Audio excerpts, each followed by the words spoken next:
মাতআমুহু হারামুন ওয়া মাশরাবুহু হারামুন। পয়গম্বর সাল্লাল্লাহু আলাইহি ওয়াসাল্লাম বলেন, মাতআমুহু হারামুন, সে যা খাইতেছে সবগুলো হলো হারাম।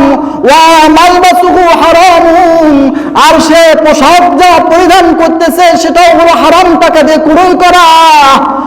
মাশরাবুহু হারামুন, যা সে পানি পান করতেছে সেই টিউবওয়েলটা টেপের ব্যবস্থাও করেছে হারাম টাকা দিয়ে।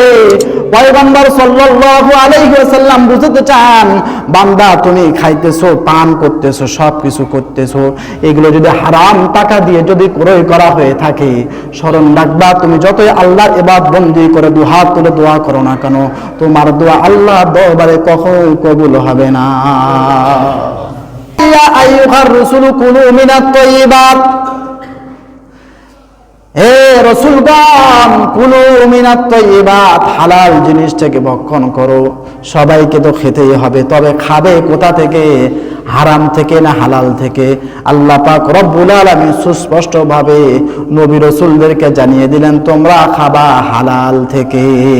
সুবহানাল্লাহ, হালাল থেকে খেতে হবে। এরপর আল্লাহ পাক রব্বুল আলামিন দ্বিতীয় নম্বরে উল্লেখ করেছেন, ওয়া মালু সালিহা,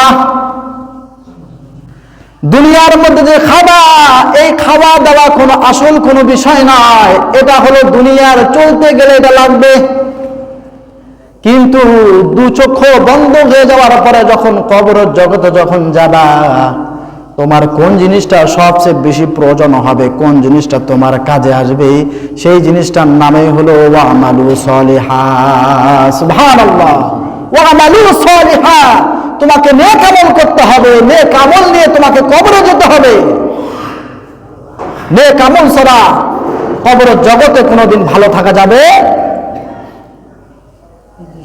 দুনিয়ার মধ্যে থাকতে আল্লাহ পাক রব্বুল আলামিন আমাকে সামর্থ্য দিয়েছে, সুন্দরভাবে চলার ব্যবস্থা করে দিয়েছে, দুনিয়ার মধ্যে সুন্দরভাবে চলতেছি, ফিরতেছি, খাইতেছি, কিন্তু এটার নাম হলো দুনিয়া। কিন্তু কবরের জগতে যেতে হবে, এটাই হলো অনেক লম্বা সময়। এরপরে জগৎ যেটা আসবে, হাসরের জগৎ, ইয়াউমাল কিয়ামাহ, ইয়াউমাল কিয়ামতের পর আবার একটা জিন্দেগি শুরু হবে, যার কোনোদিন শেষ থাকবে না। সুবহানাল্লাহ। তো এই খাওয়া দাওয়াটা হলো দুনিয়ার জন্য, আর আমলটা করো কবরের জগতের জন্য, আবার কিয়ামতের ময়দানের জন্য। আমার আপনার দুনিয়ার মধ্যে এই খাদ্য যেরকম ভাবে যে যেরকম ভালো খায়, ভালো খাওয়ার উপর তার শরীরের বিভিন্ন শক্তি জোগাড় হয়, ঠিক তেমনি ভাবে আমল মানুষ করবে, যে যে পরিমাণ ভালো আমল করবে, ভালো আমল অনুযায়ী তার কবর জগৎও তেমন সুন্দর হবে, আবার জান্নাতটাও তেমন সুন্দর হবে। সুবহানাল্লাহ। জান্নাত যদি কোনো ব্যক্তি ভালো আমলের মাধ্যমে পেয়েও যায়, জান্নাতে যখন বান্দা যাবে, জান্নাতে যাওয়ার পর দেখবে আমি 100 বার আল্লাহু আকবার, সুবহানাল্লাহ 100 বার, আলহামদুলিল্লাহ 100 বার, আল্লাহু আকবার 100 বার করে আমি পাঠ করেছিলাম, যার কারণে আল্লাহ পাক রব্বুল আলামিন আমাকে এয়ার কন্ডিশনের মতো সুন্দর আমাকে জান্নাতের ব্যবস্থা করে দিয়েছেন। সুবহানাল্লাহ। উদাহরণস্বরূপ বুঝাইতেছি, 5 তলা আল্লাহ পাক রব্বুল আলামিন জান্নাতের ব্যবস্থা আমাকে করে দিয়েছেন, কিন্তু দেখা যাবে আর একজন ব্যক্তি 200 বার করে পাঠ করেছিল সুবহানাল্লাহ, আলহামদুলিল্লাহ, আল্লাহু আকবার।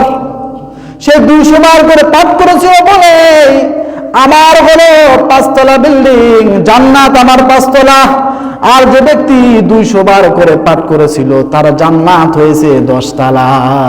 সুবহানাল্লাহ। আর একজন ব্যক্তিকে দেখা যাবে সে 300 বার করে পাঠ করেছিল সুবহানাল্লাহ, আলহামদুলিল্লাহ, আল্লাহু আকবার, 300 বার করে পাঠ করেছিল, তার জান্নাত দেখা যাবে 15 তলা। সুবহানাল্লাহ। আমি উদাহরণস্বরূপ শুধু বুঝাইতেছি, আল্লাহ এর চেয়ে সুন্দর করবেন, আমি শুধু বুঝাইতেছি। আমল যার যত ভালো হবে, আমল যার যত সুন্দর হবে, জান্নাতের কোয়ালিটিও তেমন সুন্দর হবে। সুবহানাল্লাহ।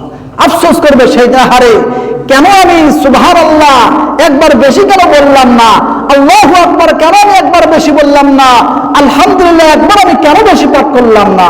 সুবহানাল্লাহ সুবহানাল্লাহ। আমার আল্লাহ পাক রব্বুল আলামিন জান্নাত যাদেরকে দিবেন, জান্নাত যারা পাবেন, সর্বনিম্ন যাকে জান্নাত দেওয়া হবে, এই জান্নাতটা হলো এই দুনিয়া যত বড়, 10টা দুনিয়া যত বড় হবে, আল্লাহ পাক রব্বুল আলামিন সর্বনিম্ন জান্নাতি ব্যক্তিকে এমন জান্নাত দান করবে। সুবহানাল্লাহ।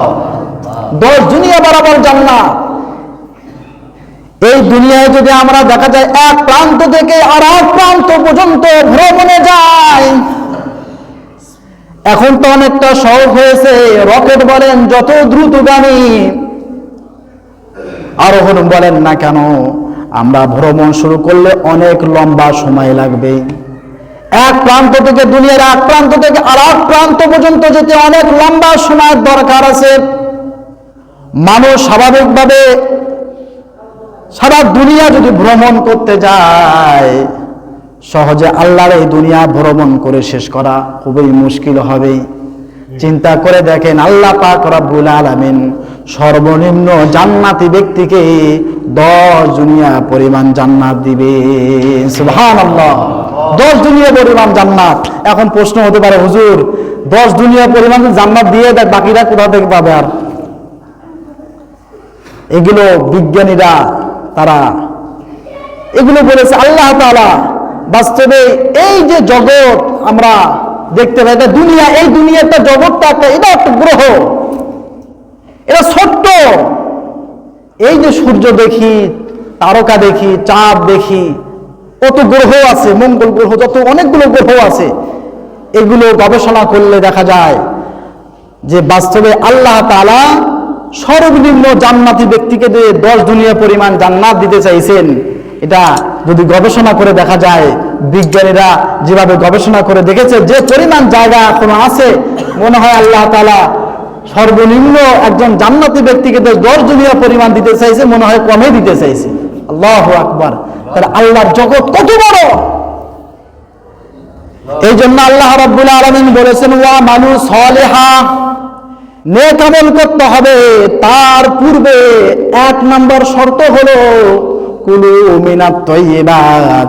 তুমি দুনিয়ার মধ্যে নামাজ বন্দেগী দিয়ে ভরপুর করে ফেলছো, তোমার নামাজ পড়তে পড়তে কপালে দাগ পড়ে গেছে, হাঁটুতে দাগ পড়ে গেছে, পায়ে দাগ পড়ে গেছে। তুমি প্রতি বছর হজ করো, প্রতি বছর উমরা করো, তুমি জিহাদ করো, সব কিছু ঠিক মতোই করো, কিন্তু আল্লাহ পাক রব্বুল আলামিন সমস্ত নেক আমলের পূর্বে একটা শর্ত লাগিয়ে দিয়েছেন, সেটা হলো কুলু মিনাত তাইয়্যিবাত। তুমি যে জিনিসগুলো খেয়ে, যে পোশাকগুলো পরিধান করে, যা তুমি পান করে তোমার দেহকে তুমি বড় করবা, সৌন্দর্যতা তুমি দেখাবা, সেগুলো অবশ্যই যেন হালাল থেকে হয়। সুবহানাল্লাহ। হালাল যদি ভক্ষণ না করা যায়, হালাল ভক্ষণ না করলে আপনি যতই নামাজি হন না কেন, যতই হাজি হন না কেন, রোজাদার হন না কেন, জিহাদকারী হন না কেন, যাই করেন না কেন, আপনি যদি হালাল না খান, হালাল রিজিক যদি আপনি ভক্ষণ না করেন, হালাল পোশাক যদি না পান, আপনি পরিধান না করেন, আপনি কোনোদিনও আপনার আল্লাহর দরবারে এই আমলগুলো কখনো কবুল হবে না। অনেক এগুলো নিয়ে লম্বা আলোচনা করতে গেলে শেষ করা যাবে না। একটা শুধু আপনাদের হাদিস বলে শেষ করে দেব। পয়গম্বর সাল্লাল্লাহু আলাইহি ওয়াসাল্লামের হাদিস, মুসলিম শরীফের 2236 নম্বর হাদিস।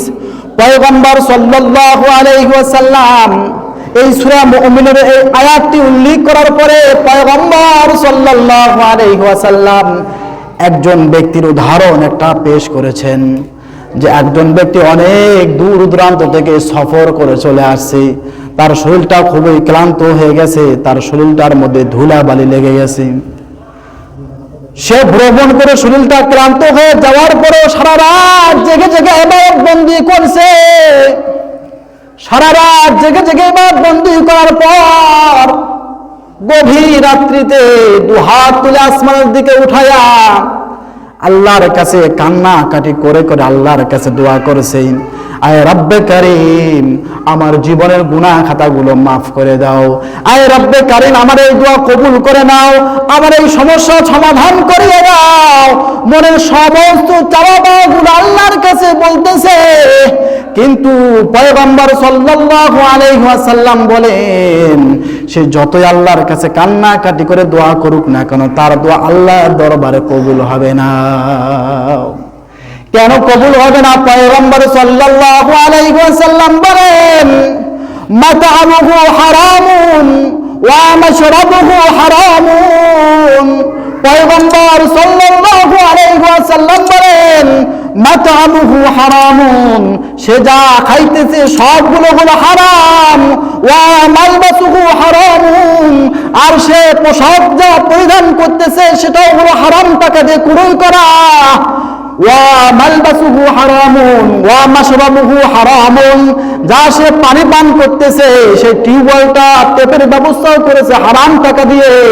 পয়গম্বর সাল্লাল্লাহু আলাইহি ওয়াসাল্লাম বুঝাতে চান বান্দা তুমি খাইতেছো পান করতেছো সবকিছু করতেছো, এগুলো যদি হারাম টাকা দিয়ে যদি ক্রয় করা হয়ে থাকে, স্মরণ রাখবা তুমি যতই আল্লাহর ইবাদত বন্দি করে দুহাত তুলে দোয়া করো না কেন তোমার দোয়া আল্লাহর দরবারে কখনোই কবুল হবে না।